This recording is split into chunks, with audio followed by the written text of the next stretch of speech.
आज हम हल करेंगे कक्षा 8 गणित प्रश्नावली 9.1 का प्रश्न नंबर 2।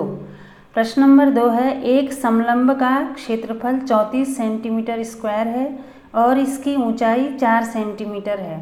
समांतर भुजाओं में से एक की 10 सेंटीमीटर लंबाई है।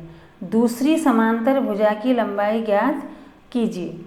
एक समलंब का क्षेत्रफल दिया है और उसकी ऊंचाई भी दी है। समांतर भुजाओं में से एक भुजा की लंबाई दी है, तो हमें दूसरी भुजा ज्ञात करनी है। दूसरी भुजा की लंबाई ज्ञात करनी है। तो सबसे पहले हमें जो जो प्रश्न में दिया है हम उसको नोट कर लेंगे। हमें ऊंचाई दी है, ऊंचाई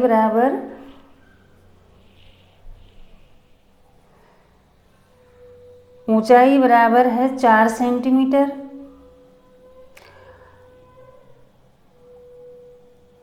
एक भुजा दी है, एक भुजा क्या दी है? एक भुजा, एक समांतर भुजा, एक समांतर भुजा दी है, उसको हम नोट कर लेंगे 10 सेंटीमीटर। एक समांतर भुजा दी है 10 सेंटीमीटर। समलंब चतुर्भुज का क्षेत्रफल दिया है। समलंब चतुर्भुज का क्षेत्रफल बराबर, चतुर्भुज का क्षेत्रफल बराबर 34 सेंटीमीटर स्क्वायर।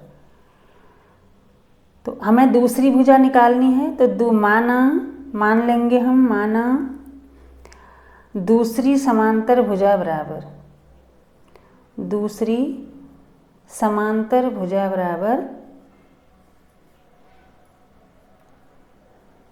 बराबर x सेंटीमीटर। अब समलंब चतुर्भुज का क्षेत्रफल का सूत्र होता है 1/2 गुणा समांतर भुजाओं का योग। समांतर भुजाओं का योग, समांतर भुजाओं का योग गुणा ऊंचाई बराबर 34। हमें दे रखी है 34 क्षेत्रफल। समलंब चतुर्भुज का क्षेत्रफल दे रखा है 34। तो समलंब चतुर्भुज का सूत्र होता है ये। तो इसमें हमें जो जो चीज़ दी है उसको हम लिख लेंगे। 1/2 गुणा, एक भुजा दी है 10 धन, दोनों भुजाओं का योग है, एक हमें पता है 10 धन, दूसरी हमने मानी है x, गुणा ऊंचाई कितनी है 4 बराबर 34। अब 2 से 4 कट हो जाएगा 2 बार,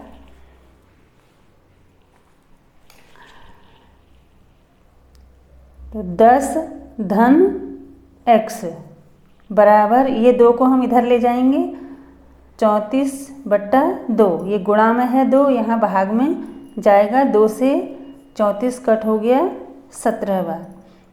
तो 10 धन x बराबर 17। तो x बराबर 10 को इधर ले जाएंगे, तो 17 ऋण 10, यहाँ धन में है, यहाँ ऋण हो जाएगा। तो x बराबर आया, 17 में से 10 माइनस किया 7, तो 7 सेंटीमीटर।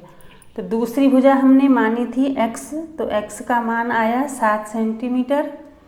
तो हम उत्तर लिखेंगे, अतः समांतर भुजा, दूसरी समांतर भुजा, अतः दूसरी समांतर भुजा बराबर 7 सेंटीमीटर। ये उत्तर आया।